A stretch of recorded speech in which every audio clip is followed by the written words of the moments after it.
I've been a Spider-Man fan practically my entire life. I probably couldn't tell you how many times I watched Spider-Man 3 as a kid, let alone the trilogy itself. I love the Raimi trilogy, the Sony films, and the MCU's take on the character. So naturally, when Insomniac popped out with 3 Spider-Man games, I had to give them a shot and loved each of them. But after finishing the most recent game a few weeks ago, I thought, yeah, this guy would probably be the live-action Spider-Man. But this was not a unanimous opinion by any means. So Toby would scale to the Hulkbuster and earlier, less powerful versions of Thor and Hulk, regardless, as crazy as that sounds. So, I rewatched every Spider-Man movie, Civil War, and the latest Avengers movies to explain to you why Insomniac Spider-Man destroys the live-action Spider-Men. Before I begin, I want to point out that I'll be taking feats solely from the movies. I know there's comics with loose canon, but I'll be ignoring them entirely. Just like how each iteration of Marvel's main timeline is referred to as 616, there's different takes on recognized timelines including Insomniac Spider-Man. I'll also be scaling each Spider-Man's current versions, specifically no symbiote for Tobey and no Iron Spider for Tom or any suit that Tony Stark made for him. All Spider-Men have the same base powers and abilities. They shoot webs allowing them to swing around at high speeds, insane strength that consistently allows them to catch cars or effortlessly knock people out, durability that lets them survive being thrown through walls, and walk-off hits that would easily kill any normal person. And of course the usual abilities such as wall crawling, which they use to,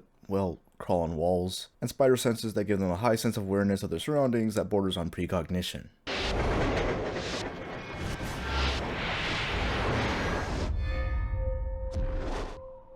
But not all Spider-Men are created equal. Love him or hate him, it's pretty obvious that Andrew's Amazing Spider-Man is the weakest of the group. Although he isn't particularly weak by any means, he just doesn't have the feats that put him on the level of any other Spider-Man here. As I mentioned, he catches cars, is thrown through walls, and easily takes on normal people, which has been replicated by all the other Spider-Men here and then some. He is relative to the Lizard in strength, who's typically the physical superior, but gets handled by him in most of their bouts. He is able to withstand Electro's electricity for extended periods of time, but the others do the same while he's much more powerful. Still isn't bulletproof though. He consistently dodges bullets and Electro's blasts, which, if they're as fast as lightning, puts his reaction speed at around 270,000 miles per hour. He's no slouch, but he gets one-shot by Insomniac Spider-Man.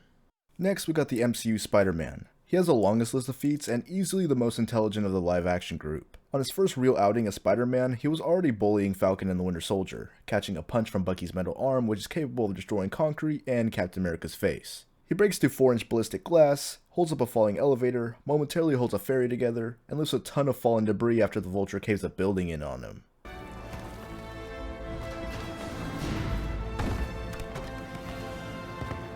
Which is more than some other characters can say.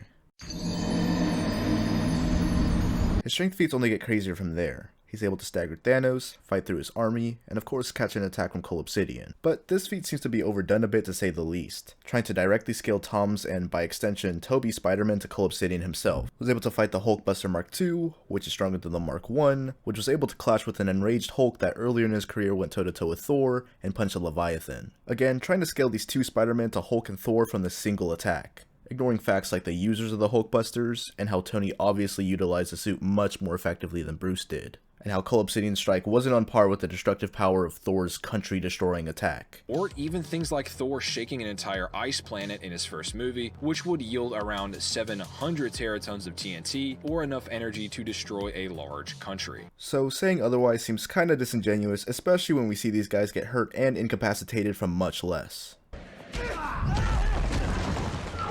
Anywho, tangent aside, MCU Spider-Man likely has the fastest reaction speed and highest durability of the live-action bunch. He takes a building falling on top of him, multiple punches from the Shocker, a crazy punch from Thanos, the building-destroying water monster, got ran over by a bullet train, and not one, but 2 point-blank pumpkin bombs.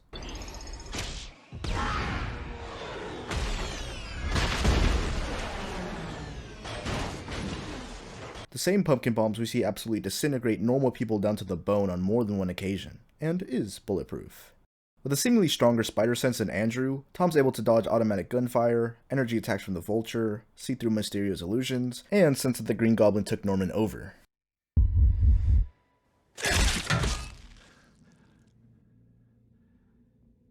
That's some neat trick. That sense of yours. Finally, we get to Tobey Maguire's Spider-Man, who's most likely pretty close to Tom. His speed's definitely the most lacking category here. He does a few raises from Green Goblin and Harry, senses and dodges multiple attacks while his back is turned, does some acrobatics, and saves Gwen when she falls out of a building. Which is more than some other characters can say.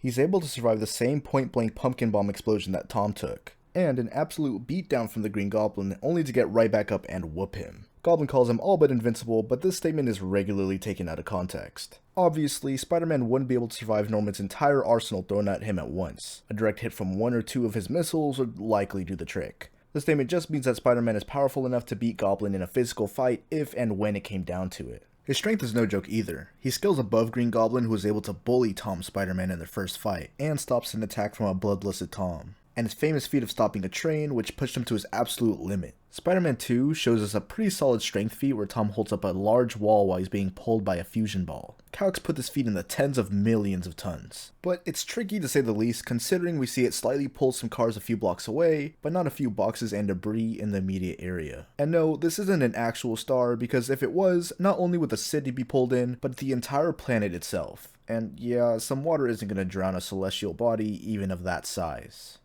Now onto Insomniac's Peter Parker. Despite not being as old as Tobey's Spider-Man, he has the most experience as he's been consistently fighting throughout his entire rogues gallery for the past 8 years by the events in Spider-Man 2. Yuri has a wide array of technology at his disposal, most notably the web gadgets like the web grabber which reels multiple enemies into it, the upshot which launches people into the air, and the concussive burst. Spider-Man 2 also reveals Peter's new spider legs, which are capable of zapping enemies, launching Peter forward at high speeds, or barrage them with a flurry of attacks. His movement speed is also much higher than that of the others, along with his reaction speed. He consistently dodges automatic gunfire, blasts from his electro, energy beams and rockets which he's also able to catch and redirect. His durability and general endurance is massively above the others as well. He fights on for days with little to no rest at any given time.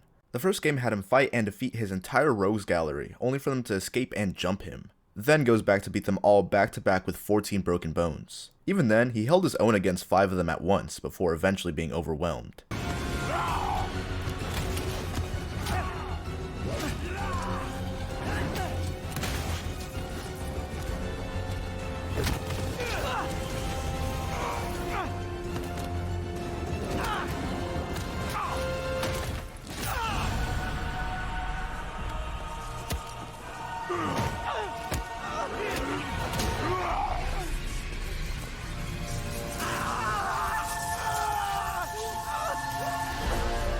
The second game opens with him getting absolutely tossed around by Sandman, being able to fight on after being swatted from multiple stories high into the ground. He's unaffected after tanking shots from Electro and a blitz that destroyed a smokestack, punching from heavy hitters like Shocker and Rhino, and large building destroying blasts from Mr. Negative. He should also scale to and above Miles, who was able to endure the city destroying amounts of energy from his game. Peter's spider legs are also capable of channeling Miles' Venom Blast to then cut through this large version of Sandman. Even if they themselves can't recreate the energy that Miles outputs, his suit should be able to endure this level of power. He's strong enough to hurt the Rhino, who destroys buildings just by running through them, bursting through Mr. Negative's large samurai form, and the physical strength allowing him to hold up and steer a falling helicopter, and references that he was once able to perform Tobey's feat of stopping a train. That totally worked last time! Not to mention his showings against experienced fighters, whooping Taskmaster, Silver Sable, and of course, Kraven the Hunter. Although Peter lost the symbiote, he was still left with a piece of it that grants him the physical powers he once had without the mind-altering drawbacks. Powers such as increased strength, durability, and a healing factor. Instantly healing fatal wounds and snapping a broken arm into place. This increased strength allowed him to overpower a juiced up lizard that barreled through the sewers, destroying everything in his path, and go toe-to-toe with Kraven, who went through and killed Scorpion, Electro, Vulture, and the Shocker, with his sheer power and some preparation. He does lose to Miles, but there's more context to this fight, like how Peter was holding back trying to fight the symbiote, Miles' use of the bell, which is a direct weakness of the symbiote, and Peter should still scale above Miles, who got off-screen by Kraven, who was just recently beaten by Peter.